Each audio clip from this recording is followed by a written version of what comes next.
Right now, somewhere in your bathroom, there's a tube of paste specifically engineered to stop your teeth from rotting out of your skull. Fluoride, abrasives, antibacterial agents, an entire branch of chemistry dedicated to keeping your mouth from falling apart. And yet, for roughly 300,000 years, humans walked around this planet with zero toothpaste, zero toothbrushes, zero dentists, and zero regular checkups. So here's the question that should honestly bother you more than it does. Why weren't their mouths a disaster? Because if you think about it logically, this doesn't add up. No fluoride, no brushing twice a day, no floss, no mouthwash. By modern dental logic, ancient humans should have had a mouth full of rotten stumps by the time they hit 25. Instead, when archaeologists dig up skeletons from tens of thousands of years ago, they keep finding something strange. Teeth that are worn down, sure, ground flat like sandpaper had been taken to them, but not riddled with cavities, not falling apart. In many cases, healthier than the average modern adult's mouth. So, what changed? Did our ancestors have some kind of biological superpower we lost? Not exactly. What they had was something almost embarrassingly simple. They weren't eating like we do. Let's start with the obvious villain, because there's always a villain in these stories, and this one has a name: sugar. Modern cavities are, overwhelmingly, a sugar problem. Specifically, refined, concentrated, constantly available sugar. Your mouth is home to trillions of bacteria, and some of those bacteria absolutely love sugar. When they eat it, they produce acid as a waste product.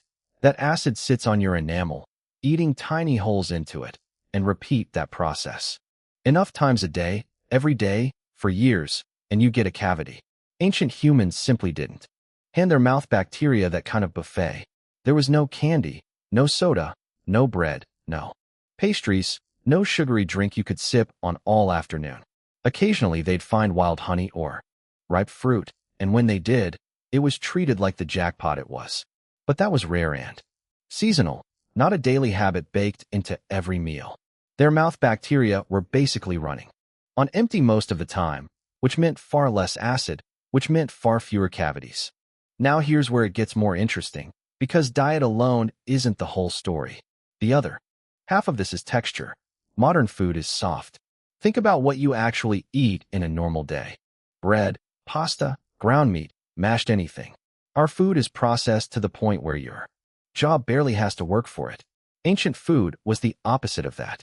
Tough roots, fibrous plants, raw or barely cooked meat that had to be torn and ground with actual force, nuts that had to be cracked, grains that hadn't been refined into soft flour. Chewing that kind of food for years does something to your mouth that modern food simply doesn't. It wears the teeth down, yes, but it also stimulates the gums and jaw in a way that keeps everything structurally strong. There, teeth got shorter over a lifetime, worn flat like old stone steps, but the bone underneath stayed dense and healthy because it was constantly being put to work. And there's a detail here that gets skipped a lot, one that genuinely surprises people.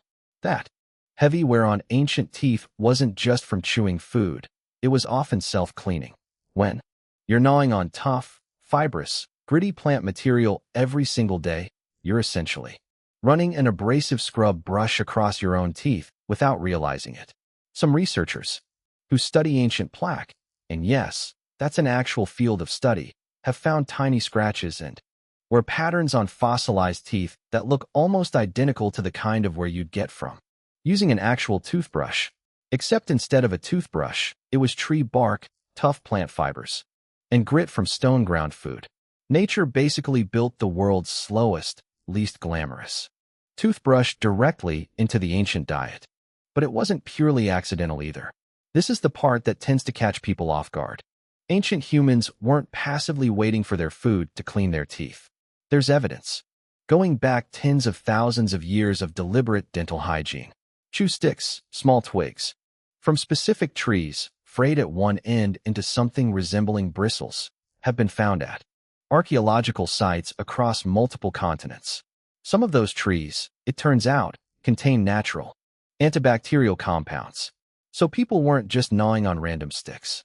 They were, whether they understood the biology or not, selecting plants that happened to fight the exact bacteria responsible for tooth decay.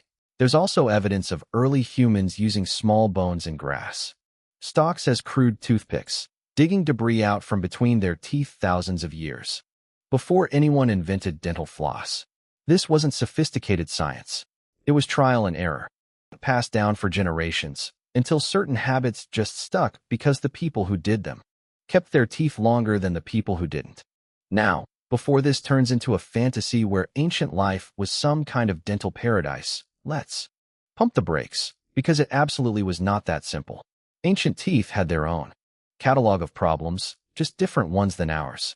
That constant grinding from tough food wore teeth down so aggressively that by middle age, many people had worn straight through the enamel into the softer dentin underneath, which is painful and leaves you vulnerable to infection in a completely different way. Abscesses were common and, without antibiotics, could be genuinely life-threatening. Archaeologists have found skulls with jaw bones visibly eaten away by infection, evidence of people who almost certainly died in serious pain from something as simple as an untreated abscess. So it's not that ancient humans had perfect teeth. It's that they traded one set of dental problems for a completely different one, heavy wear and occasional catastrophic infection, instead of our modern reality of relatively low wear but constant, ongoing decay.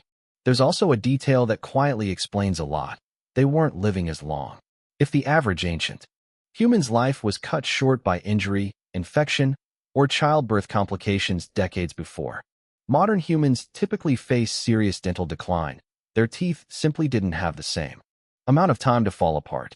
A mouth that looks remarkably healthy at 30 tells you less about ancient dental superiority and more about the fact that 30 was, for a huge percentage of history, closer to the finish line than the middle of the race. So put all of this together, and the picture that emerges isn't that ancient humans had secretly better biology than we do.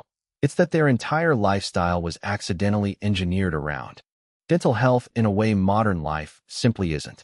Low sugar, tough, fibrous, self-abrading food, occasional plant-based dental tools with actual antibacterial properties, and a lifespan that often ended before the worst consequences had time to show up. Take away any single one of those factors, and the illusion falls apart fast. And honestly, that's the uncomfortable part of this whole story. We didn't get smarter about teeth. We got worse at accidentally protecting them, and then invented an entire industry to compensate for it. Every time you brush, you are, in a very real sense, using modern chemistry to replace what a piece of fibrous root and a stick of chewed bark used to do for free.